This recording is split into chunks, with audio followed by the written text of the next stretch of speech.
Bueno, yo soy Evelyn Cruz.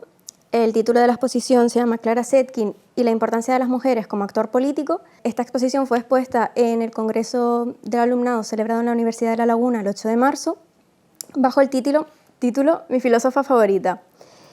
En este caso voy a recoger pues, el pensamiento filosófico, si se puede llamar así, de Clara Zetkin y su teoría política relacionada con la mujer.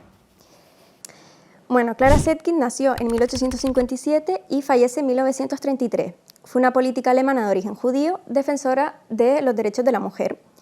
Durante su militancia en el Partido Socialdemócrata Alemán, fundó el periódico llamado Die Gleichheit, la igualdad, con el objetivo final de llevar las teorías socialistas a las grandes masas conformadas por mujeres, especialmente a las trabajadoras.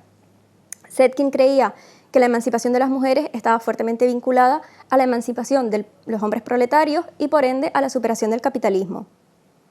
Ella no creía que las mujeres debieran tener un programa político distinto al de los hombres, pero sí que debido a ciertas estructuras sociales, las organizaciones de los trabajadores no reunían a las mujeres necesarias para su lucha.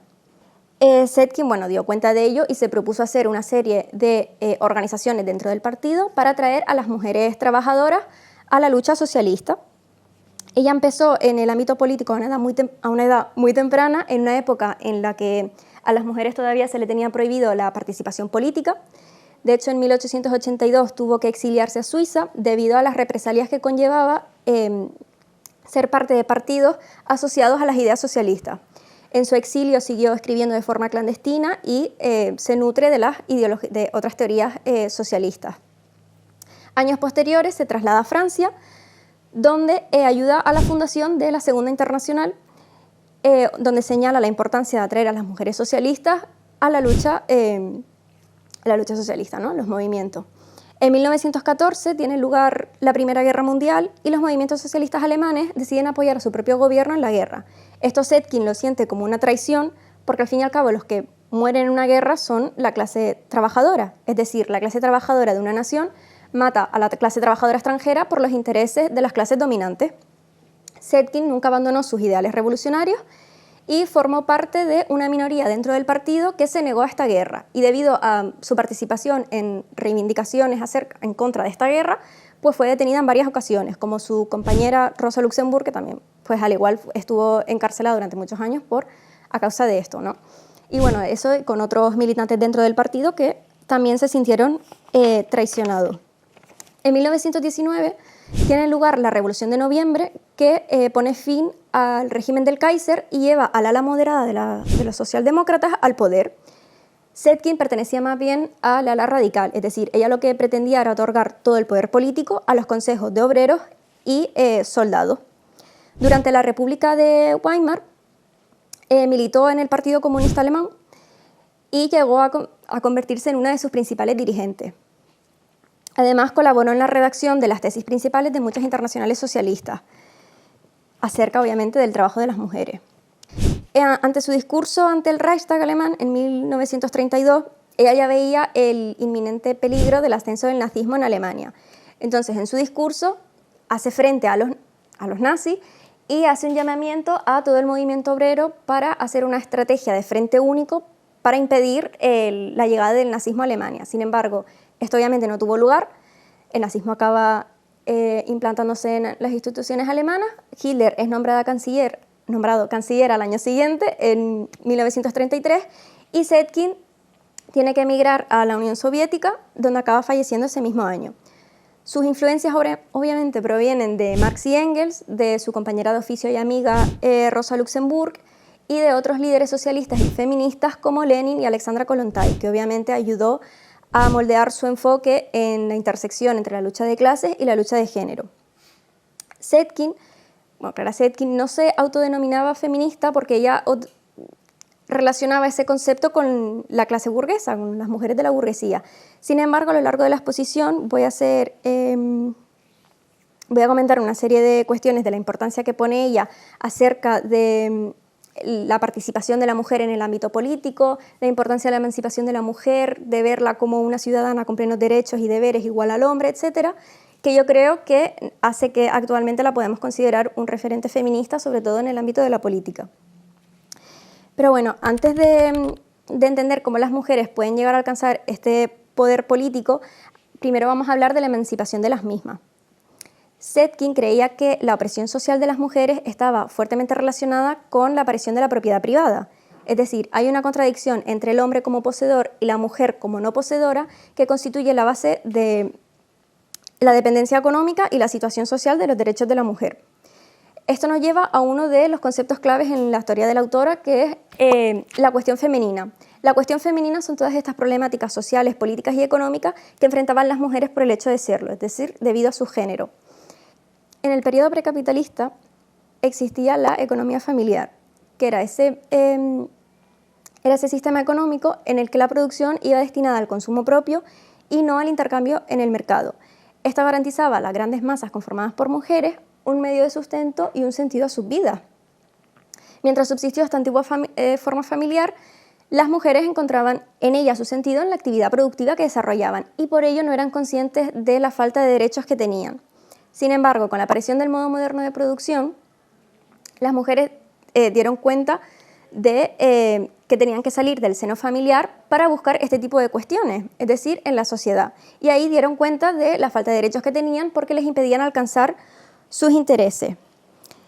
Y es a partir de este momento que surge la cuestión femenina moderna, que al ser fruto de la producción capitalista solo se da en los estratos del proletariado, de la baja, media y alta burguesía y los estratos de los intelectuales, es decir, en el campesinado no se da. Y además, dependiendo de estos estratos, se da con distintas características y la lucha o reivindicaciones de las mujeres de las distintas clases van a tener un objetivo o un fin distinto. Ahora bien, ¿cómo se da esta cuestión femenina en los estratos de la alta burguesía? Pues estas mujeres tienen patrimonio, tienen poder adquisitivo, etc. O sea, pueden desarrollar libremente su individualidad. El problema es que, al ser mujeres, siguen dependiendo del hombre de la familia, ya sea el padre o el marido. Es decir, este tipo de familias carece, como señala la autora, de presupuestos morales. Es decir, la unión matrimonial se basa en el dinero y no en la persona. Como dice Zetkin, lo que el capitalismo une no puede ser separado por una moral sentimental. Las mujeres de esta clase reivindican el poder disponer libre y autónomamente de su patrimonio. Es decir, el objetivo final de su lucha es acabar o abolir todas estas barreras que obstaculizan su actividad o el desarrollo de su actividad económica. ¿Cuáles son las características de la cuestión femenina en los estratos de la pequeña y media burguesía y los estratos de los intelectuales? Pues en este caso las familias están vinculadas, no están separadas de la propiedad privada, de hecho son síntomas de la producción capitalista. Los estratos, a medida que esto avanza, los estratos de la media y pequeña burguesía van desapareciendo y en el caso de los estratos de las intelectuales, sus condiciones de vida van empeorando por las necesidades del capital. Esto significa que el número de matrimonios decrece, por un lado, por lo que digo, porque las premisas materiales empeoran y por otro lado, porque las necesidades del individuo se incrementan y por ende, esto lleva a que haya un mayor número de mujeres solteras. ¿Qué pasa? Que en los estratos de la media burguesía la mujer no estaba equiparada al hombre en la cuestión de la propiedad de los bienes privados, es decir, no había una igualdad económica. Por tanto, las reivindicaciones de las mujeres de la media burguesía va a consistir en dos. Por un lado, en la igualdad de derechos en la práctica profesional y por otro lado, en la igualdad de derechos en la formación profesional. Esto, desde el punto de vista económico, va a dar lugar a una libertad de profesión y a una igualdad económica entre ambos sexos. Sin embargo, en estos estratos, aparte del aspecto económico, otros aspectos importantes son el intelectual y el moral, para que las mujeres puedan desarrollar pues, su propia personalidad, individualidad, puedan tener una vida espiritual, etc. Por eso aquí Zetkin hace mucho hincapié o señala con gran importancia la participación de las mujeres en la cultura, para el desarrollo de una identidad, ya no sea solo individual, sino también colectiva. En lo que respecta a la mujer proletaria, la cuestión femenina surge, como hemos visto, a partir de la explotación capitalista. La mujer se pasa toda la vida atada a la máquina. Entra en la vida laboral para mejorar la economía y el bienestar del núcleo familiar y acaba empeorándola.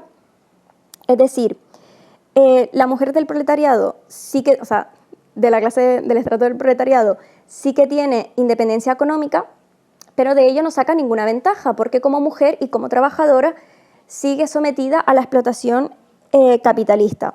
Por tanto, su lucha difiere mucho de la lucha de las burguesas. Las burguesas luchan contra el hombre de su clase para garantizar una serie de derechos y libertades, mientras que la proletaria lucha con el hombre de su clase contra las sociedades capitalistas para conseguir acabar con esa explotación y ese dominio de clase.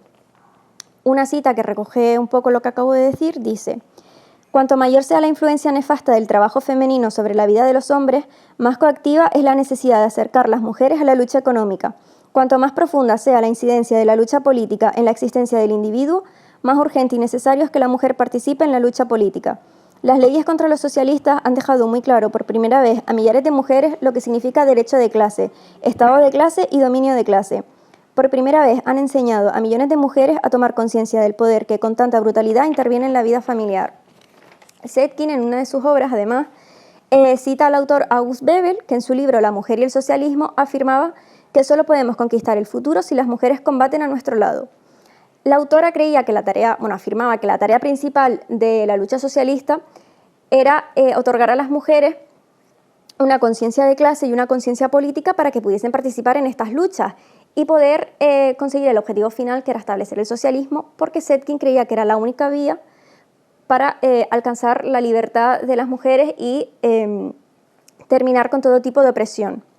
Bueno, una cita que vuelve a recoger un poco lo que acabo de nombrar y resume muy bien este apartado, dice: puesto que si el proletariado solo puede conquistar su plena emancipación gracias a una lucha que no haga discriminaciones de nacionalidad o de profesión, solo podrá alcanzar su objetivo si no tolera ninguna discriminación de sexo.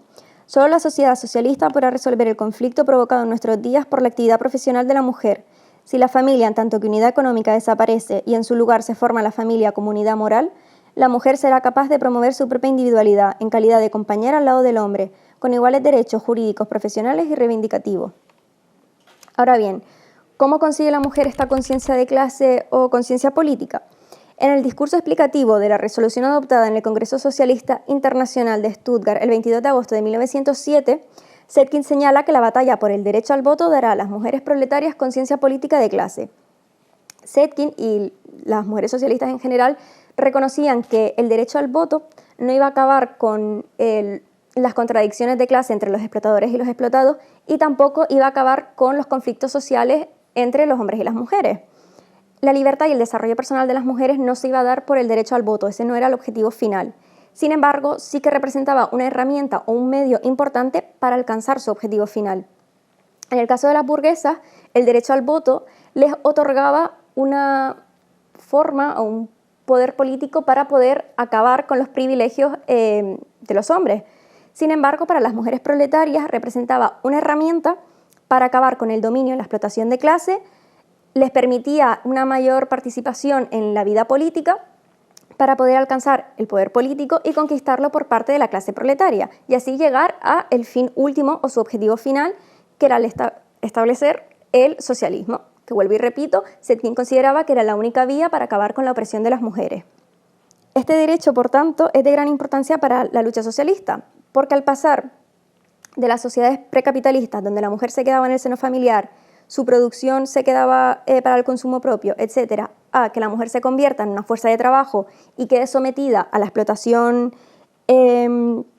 capitalista, sí significaba que las mujeres podían existir sin depender económicamente del hombre y de la familia, pero seguían siendo sometidas a la explotación capitalista. Y es por eso que para poder participar en las luchas proletarias necesitaban de una herramienta que les permitiese intervenir en la vida política y poder defender sus intereses de clase.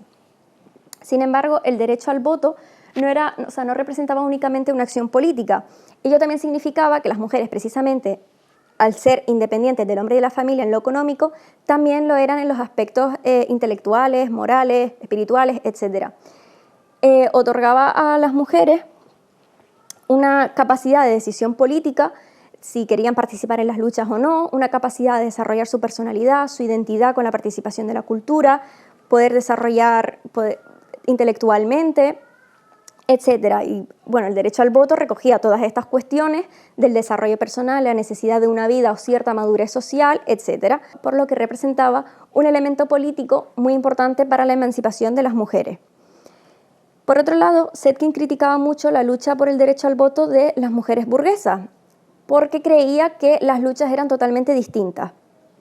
En el caso de las mujeres proletarias, el derecho al voto significaba un elemento para la lucha de clase, para la lucha del proletariado.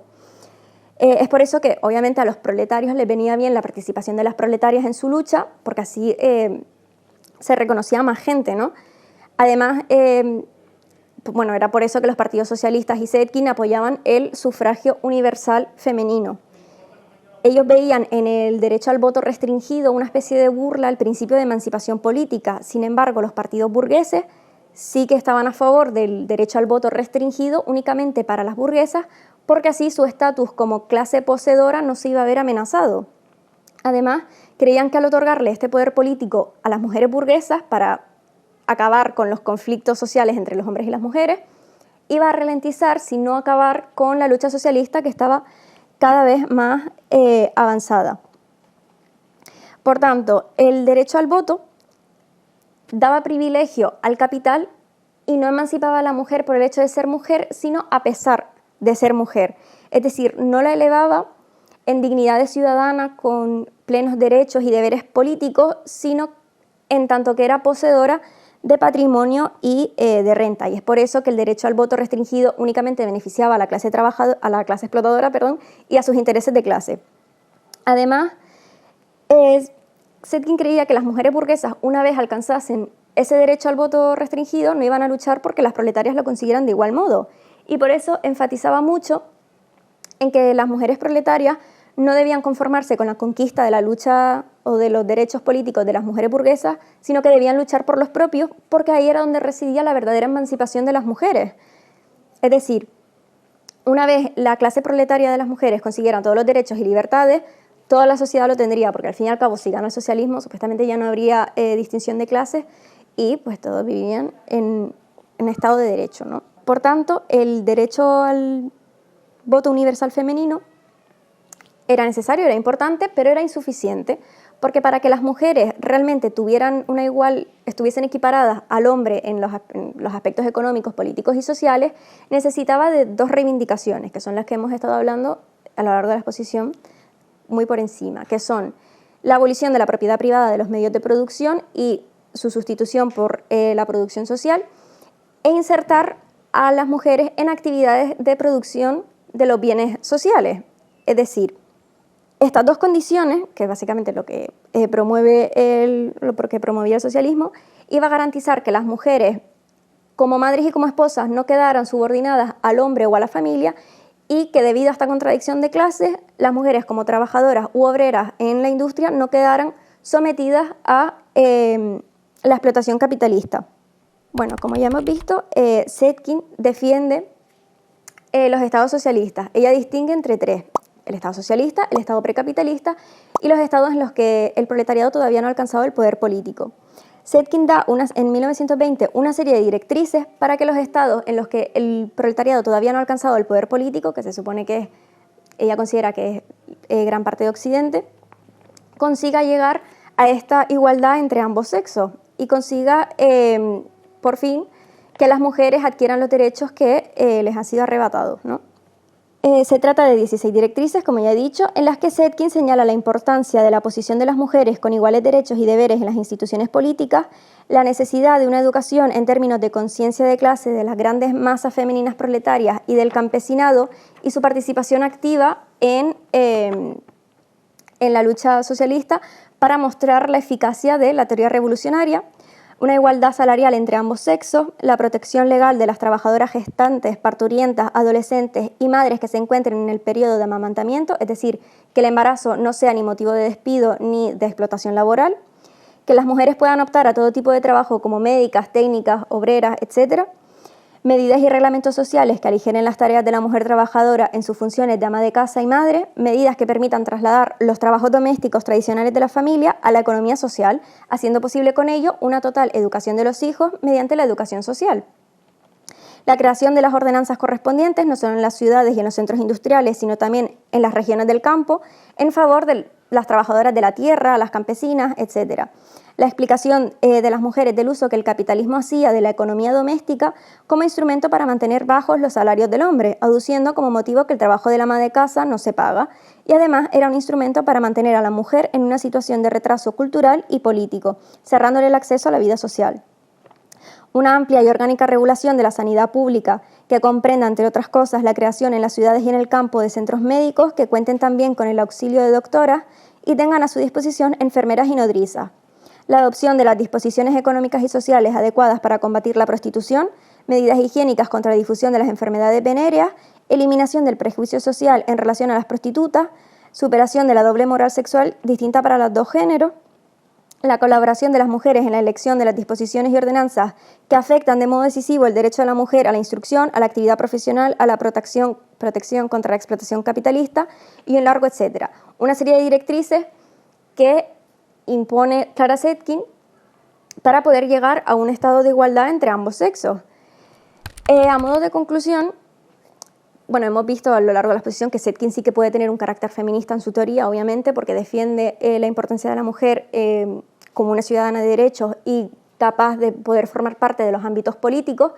Sí es verdad que Zetkin no es considerada una filósofa como tal, es decir, no tiene ensayos filosóficos ni mucho menos, ella era política, pero en sus escritos acerca de esta importancia entre teoría y praxis, ¿no?